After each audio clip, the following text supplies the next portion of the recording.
कार्तिक स्नान बुढ़िया माई की कहानी। एक बुढ़िया माई थी जो चातुर्मास में पुष्कर स्नान किया करती थी। उसके एक बेटा और बहू थे। सास ने बहू को फलाहार उपवास में खाने योग्य बनाने को कहा तो बहू ने खा ली। टिफिन ही रख दिया। बेटा माँ को पहुँचाने के लिए पुष्कर गया। रास्ते में माँ से बोला, माँ फलाहार कर लो। जहाँ पानी मिला वही फलाहार करने बैठ गई तो भगवान की कृपा से खाली टिफिन फलों से भर गया। माँ ने फलाहार कर लिया। पुष्कर माँ के रहने के लिए झोपड़ी बनाकर बेटा वापस घर आ गया। रात्रि में श्रावण मास आया और बोला, बुढ़िया माई दरवाजा खोल। तब बुढ़िया माई ने पूछा, आप कौन है?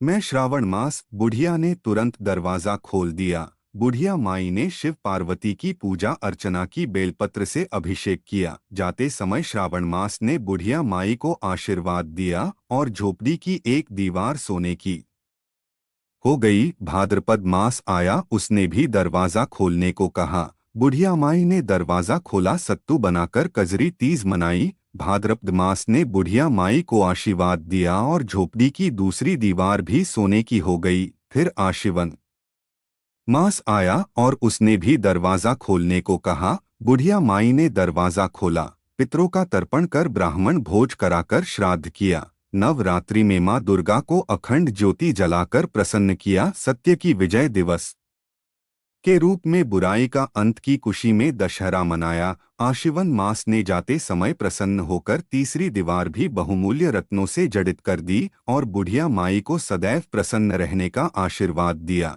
इन सब के बाद कार्तिक मास आया, उसने भी दरवाजा खोलने को कहा। बुढ़िया माई ने दरवाजा खोला, अति प्रसन्न मन से कार्तिक स्नान किया, दीपदान कर दिवाली गोवर्धन पूजा भैया दूज गोपाष्टमी आंवला नवमी मनाई। कार्तिक मास ने जाते समय आशीर्वाद दिया और झोपड़ी के स्थान पर महल बन गया। बुढ़िया माई गरीबों की सेवा कर भजन कीर्तन में अपना समय व्यतीत करने लगी। बेटा अपनी माँ को लेने आया तो माँ और झोपड़ी को पहचान न सका तो पड़ोसियों से पूछा।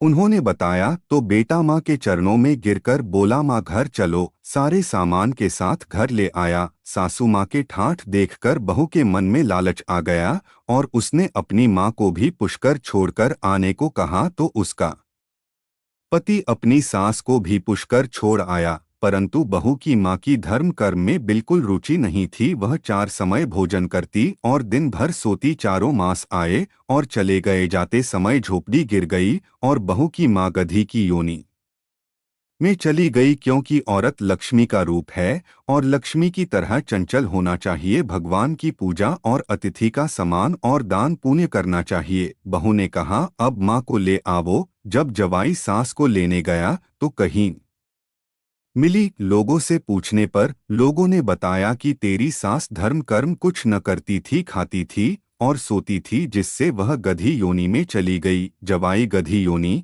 सास को बांध कर घर ले आया। उसकी पत्नी ने पूछा, मेरी माँ कहाँ है? तब पति ने कहा, तेरे लालच की वजह से तेरी माँ गधी योनि में आ गई।